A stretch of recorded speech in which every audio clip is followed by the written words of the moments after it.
Bienvenue sur ce nouvel épisode de notre série consacrée à Min.js. Nous allons voir donc l'architecture de la solution que nous avons installée lors du précédent épisode. Si vous vous souvenez bien, nous avions créé une solution qui s'appelait Min.js Instru.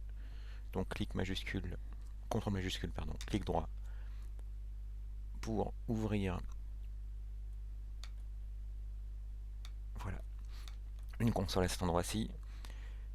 Et pour lancer l'application, il suffira de lancer grunt.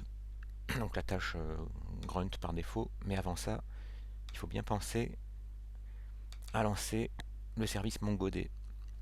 Donc si vous êtes sur Linux, ce sera MongoD tout court, hein, sans doute pas MongoD.exe. Ça va nous lancer sur le port 27017. Et maintenant, on peut donc lancer notre application à l'aide de grunt. Voilà, on voit que notre serveur web écoute sur le port 3000. On se met sur le port 3000, le Kalos port 3000, on rafraîchit.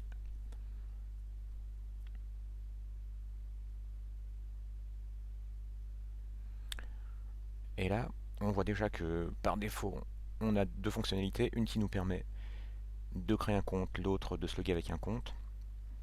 Puis on voit également que, bon, on reconnaît bien le look typique de Bootstrap, hein, ça va être responsive, vous voyez. Le menu, maintenant qui a changé en fonction de la taille de la fenêtre. Sign up. Et on va se créer Jendo, puisqu'hors caméra pour tester, j'avais créé John Doe. Jen Do.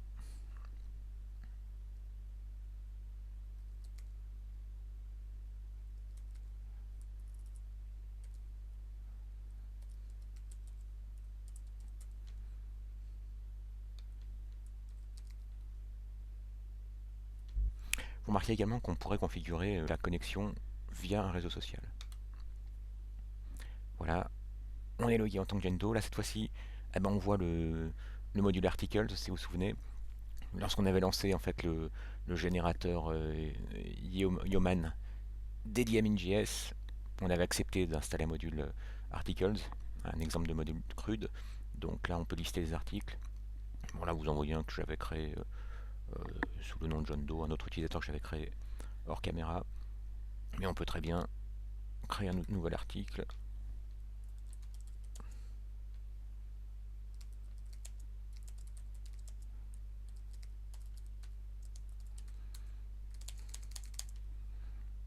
Là, on voit qu'on est sur la méthode create.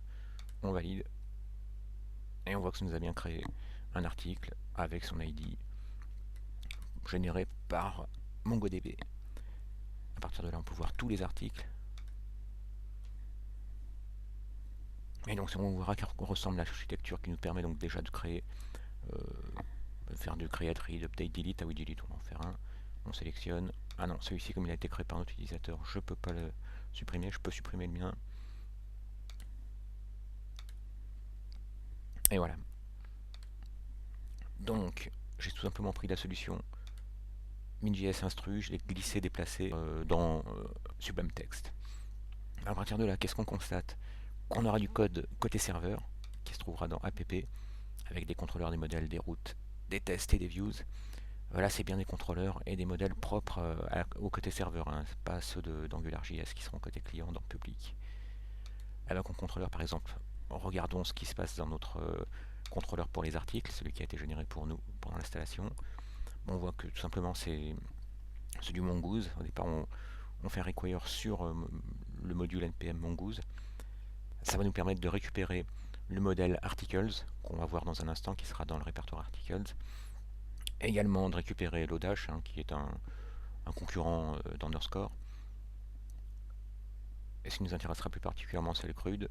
Vous avez vu sur l'exports, on ajoute la propriété create qui correspond à cette fonction, qui aura à sa disposition la requête et la réponse qu'on va retourner. Et ben là, tout simplement, pour un create, on crée une nouvelle instance d'article. On récupère l'utilisateur et on utilise la méthode save donc, qui est fournie par Mongoose. Donc si vous connaissez Mongoose, vous allez être vraiment en terrain connu. Si vous ne connaissez pas, je vous invite à regarder les vidéos consacrées à Mongoose, il y aura un lien dans la description. Pour le read, on utilise JSONP et on passe l'article qui est rattaché à notre requête. Pour l'update, il faut d'abord qu'on récupère l'article existant, puis à l'aide de la méthode extend de Lodash, on récupère, on ajoute en fait à notre article le body qui correspond au champ title et content qui ont été saisis par l'utilisateur. Et à partir de là, on fait un save et tout se passera dans le callback. Comme toujours, c'est de l'erreur first, comme vous y êtes habitué avec Node. Donc s'il y a une erreur, on retournera une erreur 400. Et si s'il n'y a pas d'erreur, tout simplement, on retournera l'article qui vient d'être créé. Du delete, là c'est pareil, hein, on a la méthode remove de Mongoose. Et pour lister tous les articles, ce sera la méthode list, pareil. Qu'est-ce qu'elle fera? On utilisera la méthode find sur la classe, là c'est une méthode statique, sur article. Et là on peut même gérer du reste l'ordre dans lequel on veut afficher. Et enfin, deux middleware maison, si on peut dire, créés par les développeurs de Min.js. On reconnaît au fait qu'on n'a pas simplement la requête et la réponse, on a aussi next, qui sera appelé à la fin de la méthode. Ainsi qu'un middleware qui permettra de gérer l'autorisation pour voir si l'utilisateur courant est bien celui qui a créé l'article considéré. Voilà. Ça, c'est la partie contrôleur. Donc le modèle qu'on utilisait, c'est celui-ci. Là, vous voyez que c'est du Mongoose également très classique. On fait un require sur Mongoose. On appelle la propriété schéma qui permettra de créer un schéma. C'est un peu la bizarrerie de Mongoose, c'est que Mongoose, c'est un intermédiaire finalement vers une base de données MongoDB. Donc c'est un ODM, Object Document Mapper. Et alors que MongoDB est une base sans schéma, Mongoose nécessite de créer un schéma. Bon, c'est comme ça.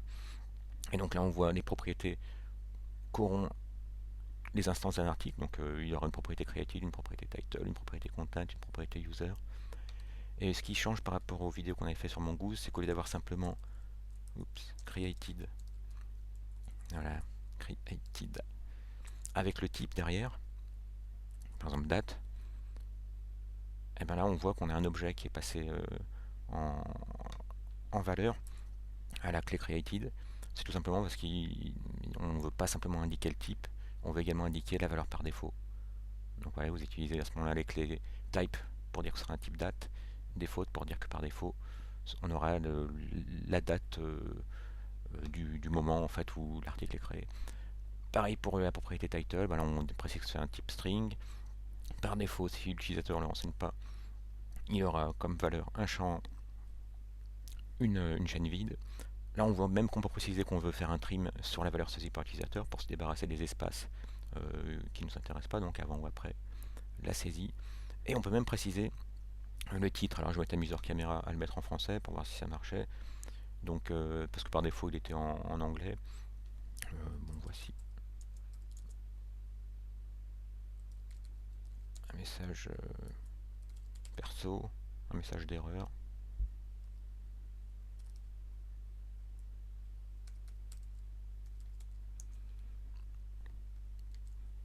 Et donc là, quand on sauvegarde, vous avez vu, il y a une tâche grunt qui lance automatiquement le serveur de nouveau. C'est bien pratique. Il faut quand même que de notre côté, on rafraîchisse avec F5. Et du coup, maintenant, si je fais semblant d'oublier de mettre le titre, vous allez voir le message custom. Voici un message d'erreur perso. Vous avez vu, si vous voulez changer vos messages d'erreur, c'est excessivement facile. Je remets celui que j'avais mis qui était plus cohérent. Voilà. Content et user. Donc ça nous permet ensuite de créer ce modèle qu'on appelle article et qui aura pour schéma le schéma qu'on vient de créer. Donc c'était lui qu'on utilisait dans le contrôleur. Ici, c'était plus haut. Voilà. Et bien évidemment, il nous faut des routes pour savoir à quoi correspondent les URL. Donc, alors, on a un message qui nous dit que on n'arrive pas à récupérer la collection sessions, qui permet sans doute de stocker les sessions. Je vais faire un petit CTRL F5. Oui. Bon, sans doute que j'ai été un peu trop impatient au moment où le serveur se relançait. Est-ce qu'on en était? On en était donc aux routes. Donc là, on voit qu'il y a deux routes qui ont été déterminées. Là, c'est de l'express classique. Donc, une route pour articles, une route pour articles suivie d'un ID. Donc la route pour articles, c'est celle-ci. Et la route pour pouvoir soit récupérer par son ID un article, soit pour mettre à jour l'article, ce sera celle-là. Et on voit que là, donc c'est la méthode route propre à Express qui permet ensuite de préciser différents verbes. Là, ce sera du get et du post, donc pour un get sur la route articles, pour un post sur la route articles. Et on voit que ça appelle du coup la méthode list, donc dans le contrôleur. Et donc pour un post, ce serait articles.create.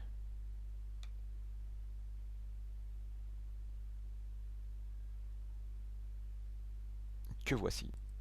Et ça, on le sait tout simplement parce que notre variable articles, on l'obtient via un require sur, comme on voit un chemin relatif, on sait que c'est pas un module qui a été installé via npm, c'est un de nos modules, donc qui se trouve dans app controllers articles. Voilà donc pour la partie serveur de l'application Min.js. Dans notre prochaine vidéo, on verra la partie cliente, donc tout ce qui sera relatif à AngularJS. Merci d'avoir suivi cette vidéo.